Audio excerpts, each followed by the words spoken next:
100 గొర్రెలు మీ దగ్గర ఉండగా ఒకటి తప్పిపోతే దాన్ని విడిచిపెడతారా?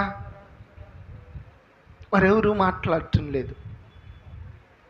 ప్రభువు అందరినీ కూడా ఏకరీతిగా ప్రేమించున్న దేవుడు.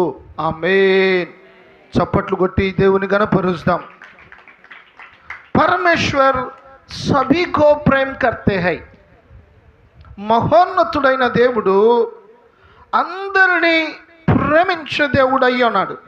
అయితే ఎవరైతే దేవుని మార్గానికి దూరంగా ఉన్నారో, who away from the God's path, ఎవరైతే దేవుని మార్గానికి చాలా దూరంగా నివాసం చేస్తూ ఉన్నారో అలాంటి వారందరినీ కూడా దేవుడు వెతికి తన భుజాల మీద మోసుకొని వస్తూ ఉన్నాడు దేవుని సన్నిధికి.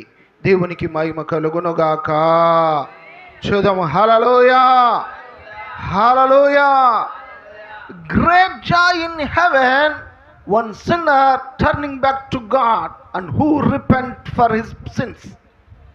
ఎవరైతే తమ పాపాల గురించి పశ్చాత్తాపడుతూ దేవుని యొద్దకు వారు సమీపిస్తూ ఉండగా పరలోకమందు ఎంతగానో సంతోషమునుటని మనం చూస్తూ ఉన్నాం.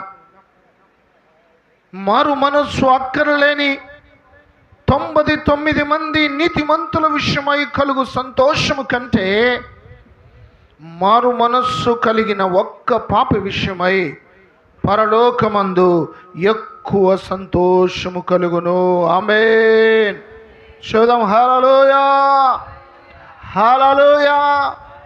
దేవుడు చెబుతూ ఉన్నాడు, సహోదరులారా, ఒక్క మనుష్యుడు ఎవరైతే తమ పాపాల గురించి పశ్చాత్తాపడి దేవుణ్ణి వెంబడిస్తాడో, సంఘంలో దేవుని చేత నిలిచి దీవించబడతాడో, ఆ వ్యక్తిని గురించి పరలోకమందు అధికమైన సంతోషం కలుగుతుంది.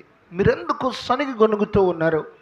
వారి దగ్గరకు నేను వెళ్ళుట ద్వారా, వారు నాతో ఉండుట ద్వారా, వారితో నేను కలిసి భోంచేయడం ద్వారా, వారు దేవుణ్ణి ఆరాధించడానికి ఈ యెరూషలేము మందిరానికి కలిసి నాతో నడుస్తూ ఉండగా ఏం కలుగుతుంది అంటే పరలోకమందు అధికమైన సంతోషము కలుగుతుంది. హల్లెలూయా.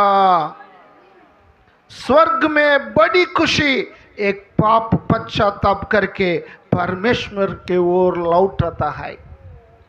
ఎప్పుడైతే పాపులు దేవుని వైపు తరుగుతారో అప్పుడే పరలోకమందు సంతోషం కలుగుతుంది.